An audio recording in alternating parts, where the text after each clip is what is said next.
Okay, I'm going to show you all how to use another chart that we have in class. This one's going to be the H brothers.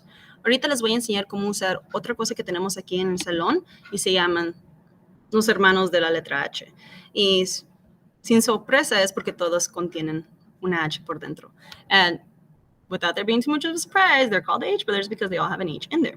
So I'll explain a little bit more about how those are used. Ahorita voy a explicar un poquito más sobre cómo se usan esas letras. So the first one is the TH. That one is very difficult for students because they want to sound out the T sound and they want to sound out the H sound, but they want to sound them out separately and then try to blend them together. And that impacts them because when they have words like math, they're trying to sound it out and they say, at, and it doesn't make sense to them because those letters aren't supposed to be sounded out separately. It's supposed to be one sound.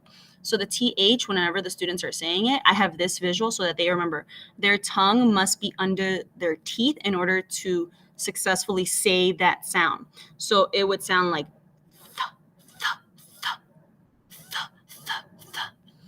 so that way they know, okay, when I see a TH, I'm not saying the T sound, then the H sound. It's supposed to look just like that image. It's supposed to sound like me going th, th, th. So I have them say, for example, the word math. And as they slow it down, they say, at. And that's when I tell them, stop. What do you notice? And they'll tell me, oh, my tongue is under my teeth. And I'll say, what does that mean? When your tongue is under your teeth and you're about to push that air out, what sound are you about to make? It's the TH. So again, the TH says, th, th, th. And please emphasize the tongue being under the teeth. The SH is a little bit more, sorry, the lights go off. The SH is a little bit more simple. It's what you would, I tell them like, oh, imagine that someone's telling you to be quiet. What would they say? They would say, shh. The WH, that one, I tell them is very simple because you only hear the W sound. You literally don't hear the H. Like in whale, you just hear wh. You just hear that W sound. So just remind them that, most of the time when you see that W and the H, you only hear the W. The H is essentially silent. It just says wh. Then in cheese, these two are the ones they tend to confuse. They tend to confuse the SH and the CH. So what I tell them is that one is a very soft sound that can be stretched out versus another one is a very just a loud and sharp sound. So the difference would be you can stretch out the SH. You can say shh, and it's very soft. But with the CH, you go ch. It's one and done. You can't stretch out the CH sound because if you try to do it, it sounds awkward and you're forcing out way more air than you need to for that sound. And it feels uncomfortable because it shouldn't sound that way. So I'll tell them, if I try to stretch out the CH and cheese, it's going to sound like shh, and it sounds crazy. And I tell them it's because that's not the sound it's supposed to be making. It's not natural. However, the SH is softer and you can stretch that one out and it goes shh. The CH though is sharp and short. It goes ch, like in cheese. Then the next one is the PH. The PH is one that they do have a lot of trouble with because it doesn't make a P sound. It doesn't make an H sound. It actually makes the F sound. It says like in phone. So this is the one that I tell them is just the odd one out. This is the one that doesn't make sense.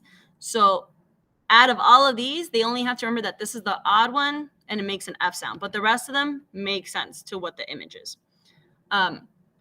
Estos son los sonidos que practicamos.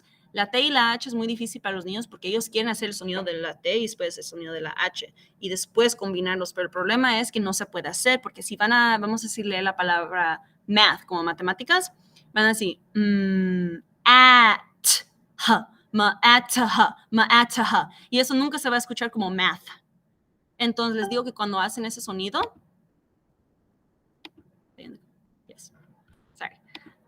les digo que cuando hacen ese sonido de la T y la H, su lengua tiene que estar por bajo de los dientes.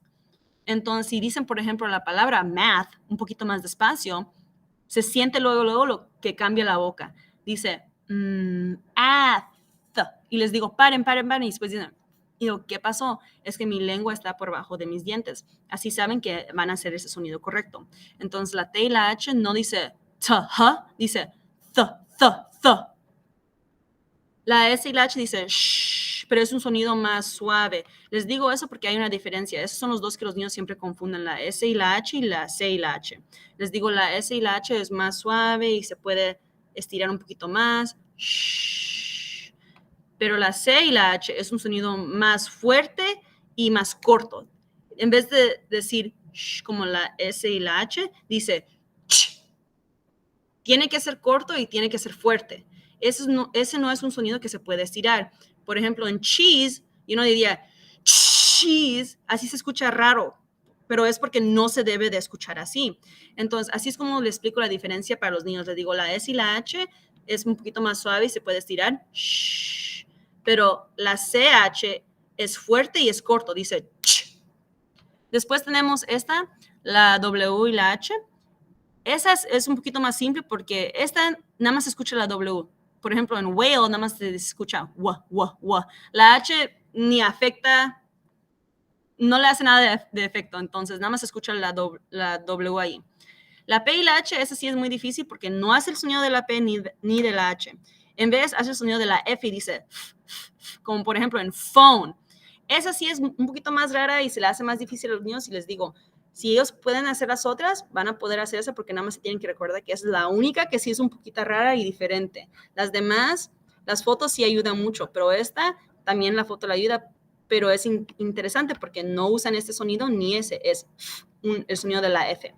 So I hope that helped you guys understand how I use the H brothers in class so that you can help students at home make the correct sounds. Ojalá que les ayude y si no, por favor, pregúntenme, yo les puedo explicar un poquito más. Please ask me if you need me to clarify something.